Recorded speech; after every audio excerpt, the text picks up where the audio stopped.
Hi guys, welcome back to another video. We have the RS4 behind us that we picked up last week, and already we've got a problem with it. So the engine management light come on the way back from Cardiff, and no idea what's wrong with it, so we booked it in today to have a little bit of a diagnostic thing. So I'm going to take it to my friend Nigel, who owns Prestige Auto Repairs, car repairs, and he is a German specialist, so if anyone's going to know what's wrong with it, he's going to do it. We had a recommendation from a chap in the comments to say that we needed to look at the headlights and get the haze out of the headlights. He said it's a product called Autosol, so I bought a tube off Amazon and it was about a £5, I think. We've had a go. You have a look at the quick clip to see if you think it's made much of a difference. We don't think it made much of a difference. No, I don't. There was plenty of elbow grease that went in, I promise you.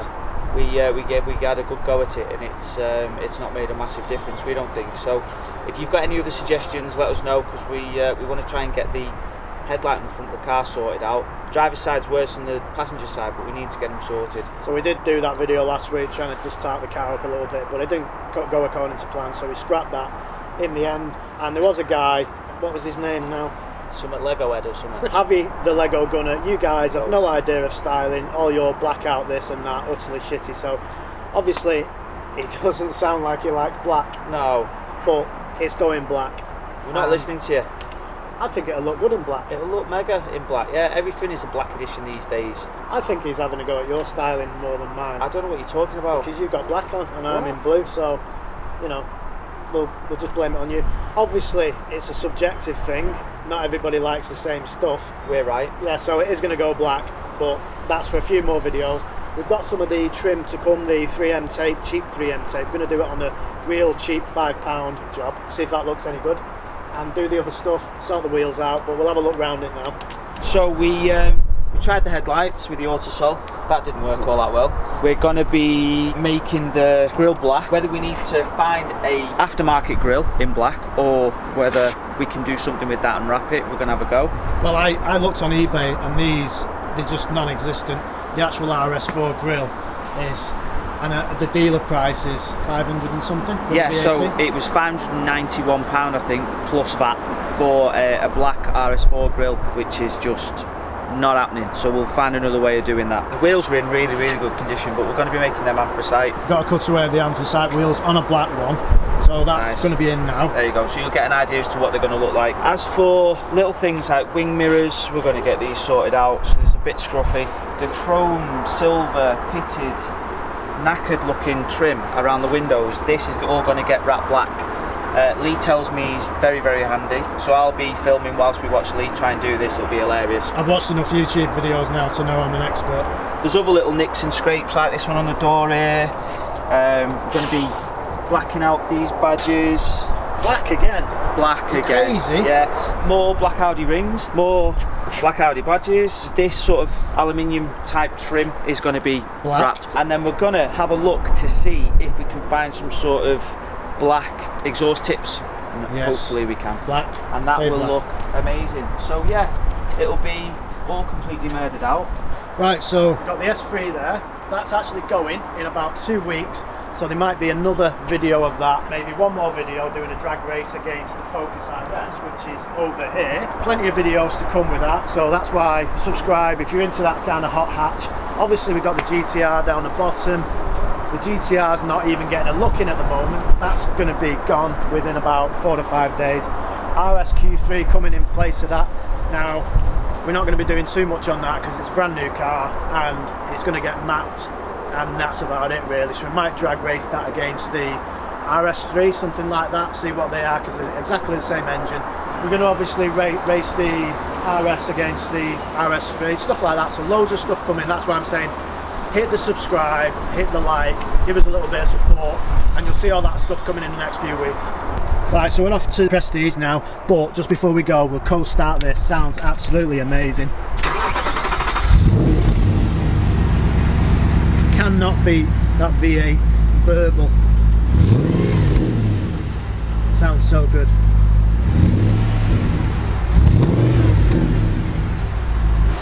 Ready? Got a text from Lee this morning at about 5 AM, must have wet the bed, saying that we need to go and have a look to see what's going on with this engine management light. Hopefully it's nothing too, what's the word? why am I having brain farts all the time? Hopefully it's nothing too serious. And expensive, yeah. These cars are notorious for carbon build-up, so we need to really get it on a rolling road as soon as possible, because the modifications we're doing on it, we don't want it to like think, well, what was it before? I reckon it's going to come out at about 370 on the horsepower. Well, it didn't seem much quicker, if any quicker, than my S3, which is 300 horsepower, albeit yes, a lighter car. But on the rolling on the little races that we were doing on the motorway from sort of 60 to 78, they didn't really see much, you know, there wasn't much in it at all really. It was who sort of went the first. Yeah, so put the foot down, so on the 3.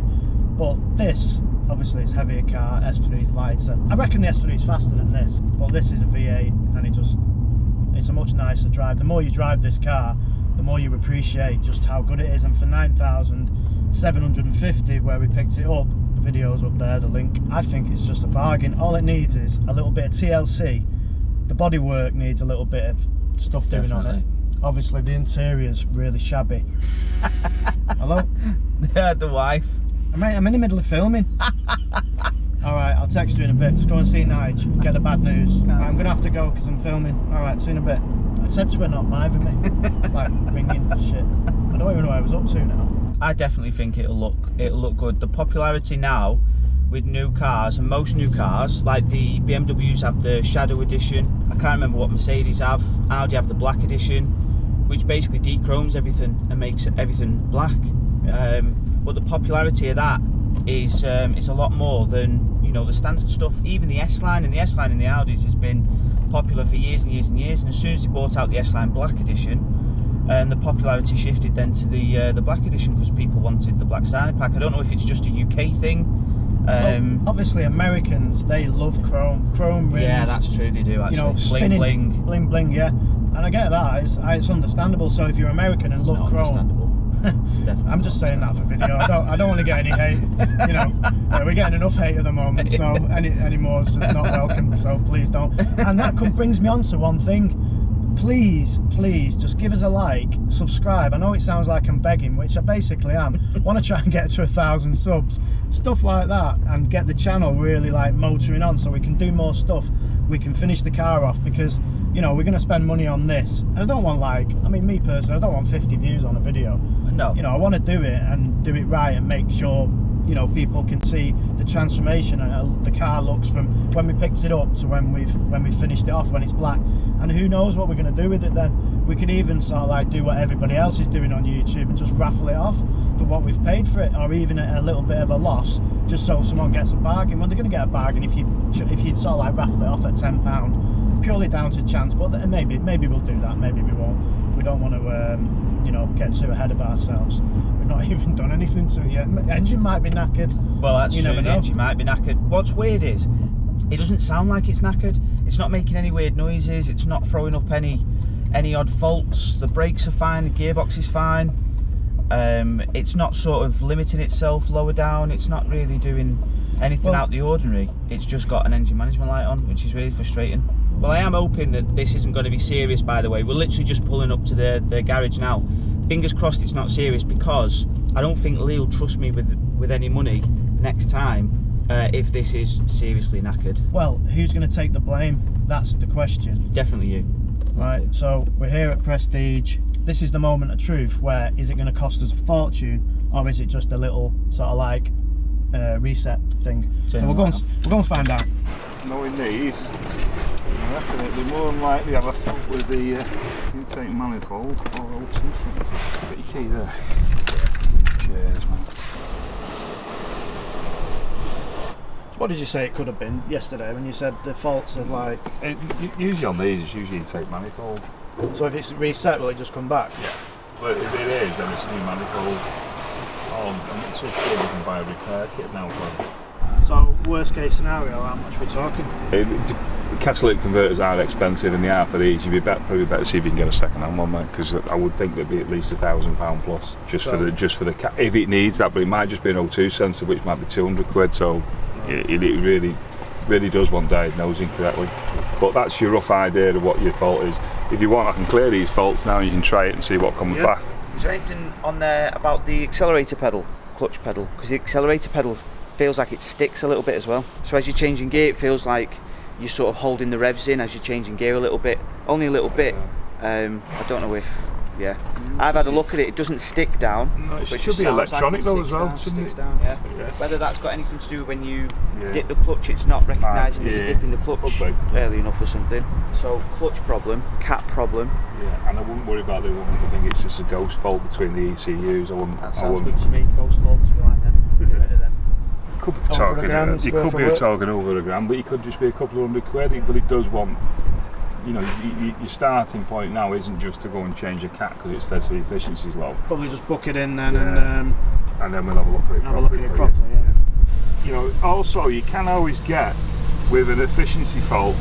It can also be a bad batch of fuel. So just bear that in mind as well. The guy who bought it off, he said what fuel did you put it in?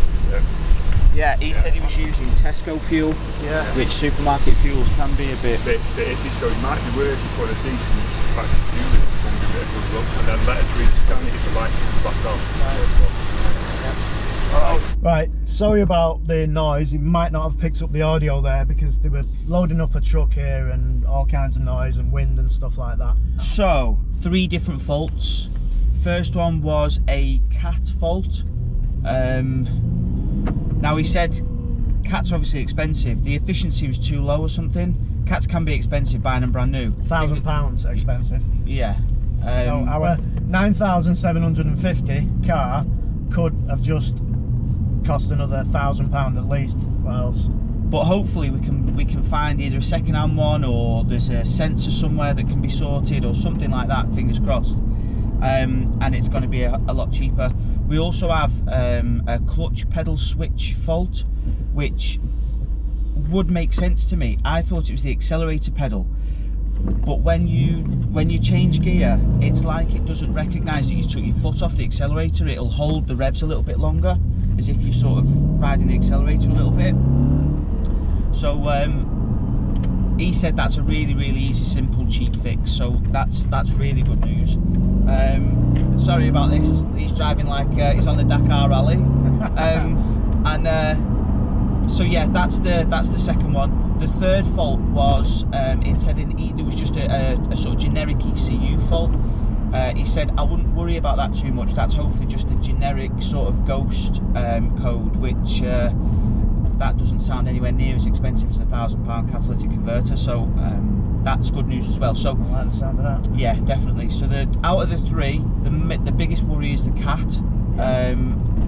The second worry is the clutch, which he said is an easy fix. I think he said the clutch was a £200 job. Yeah. So, but what he did say is, because I was going to book it in there and then, he said go and put some V-power in it or anything good, and then give it a blast on the motorway. If the code comes back, then you know definitely fucked. Yeah, it's definitely fucked. Yeah. So we're going to do that later. But for the moment, it's going okay, and hopefully nothing else comes up when we get it in. You know, to have it done. Fingers crossed. The fault's not come back yet, and that's sort of like blowing out, giving it a good crack down the road there on a legal speed limit of 100 mph road. Oh shit.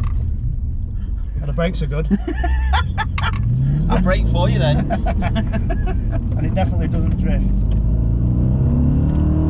Look at that. It literally sticks to the road like shit, doesn't it? But the suspension is softer. You can feel that just in normal driving anyway. It's a much more comfortable ride.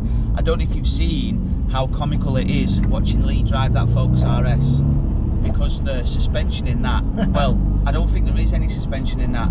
It's rock hard. So back from the garage, what's the worst? What do you reckon the worst case we're going to have? Worst case is now a new cap, about £1,000, new clutch pedal switch, which is about £200. He said that the ECU fault was neither here nor there, so that's good. We're happy overall, I reckon. That isn't as bad as it could have been. I mean, a performance RS car, and it's 13 years old, that's potentially going to cost us a maximum of about £1,200 is good. Well, we've paid under £10,000 for the RS4, so spending like a grand on it, or 1,200, wouldn't actually be the end of the world, would it? Wouldn't be that bad, and I don't think we'd lose that money in the end. No. So next video, we're gonna just get it in, get all the mechanical stuff sorted out, like the clutch stuff, the stuff we just spoken about. Then we're going to get the bodywork stuff done, make it look nice. Then we're going to revert back to sorting out the modifications. And like, subscribe, click the bell icon to get notified. Tell all your friends. Your support means a lot. Thank you very much. cheers, guys. Thank you.